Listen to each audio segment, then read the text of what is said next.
This surgeon goes into great detail about the crucifixion from a medical perspective. You need to hear this. Yeah, I believe that Christ's suffering and the demonstration of the kind of physiologic stress that his human body was under is manifested in the Garden of Gethsemane, where it's described that he was sweating blood.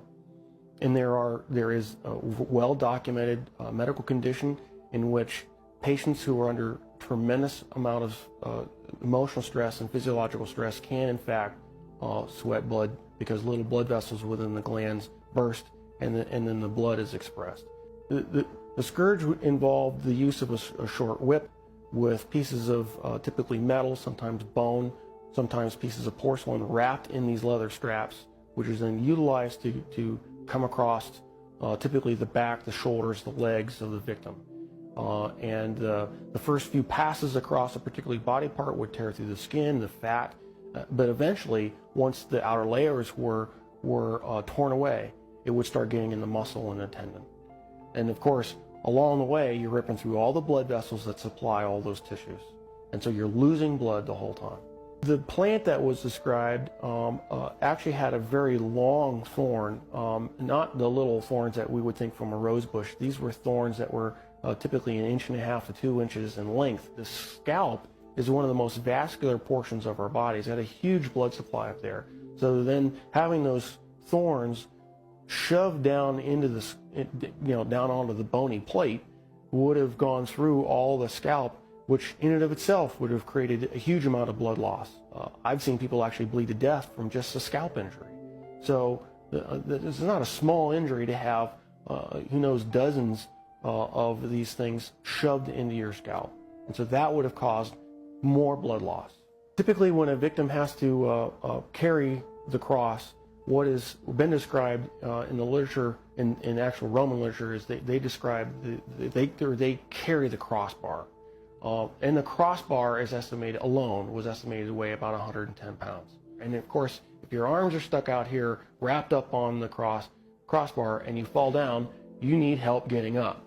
You just can't get up on your own, because there's no possible way without your arms to get up. So he would have needed help getting up. If he fell over, there's a good chance that he could have hit his chest, which then could account for the possibility of a cardiac injury. Anatomically, we consider the wrists as part of the hand.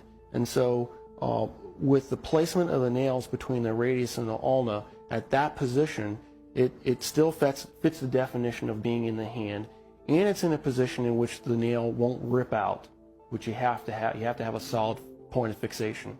Another interesting point about the placement of that is the median nerve goes right straight through that particular portion of the wrist.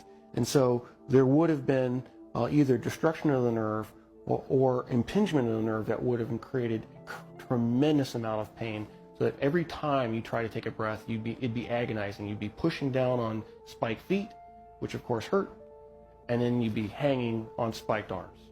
And so you alternate from excruciating pain to excruciating pain every time you take a breath.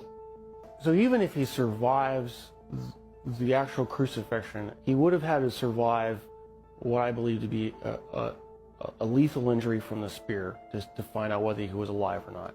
What's described is the loss of water and blood, and that would entail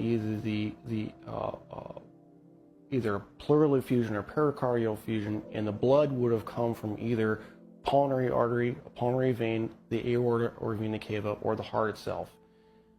None of those injuries, unless you're treated immediately by a trauma surgeon like myself, with all the advanced equipment that we have, would be survivable after even a few minutes. Christ, as the Son of God, could have survived anything. He chose to manifest himself as a human at that point in time, and allowed himself to die. And being human at that point in time, he could not have survived this particular series of traumas. It's not possible. Christ as God could have survived anything they threw at him. But he chose to be Christ, the human, at that point in time, to die for our sins. And that given that self-limitation of remaining to be human, he died. He did not survive the event. I'm profoundly impacted by it. because I realized the price that he paid was something I would never be willing to do for probably anybody. It's very difficult for me to even sing songs about the cross, even in worship, because I truly do understand what he paid, the price that he paid. My friends, this is just further truth that the gospel narrative is trustworthy and accurate. If you agree, then follow for more.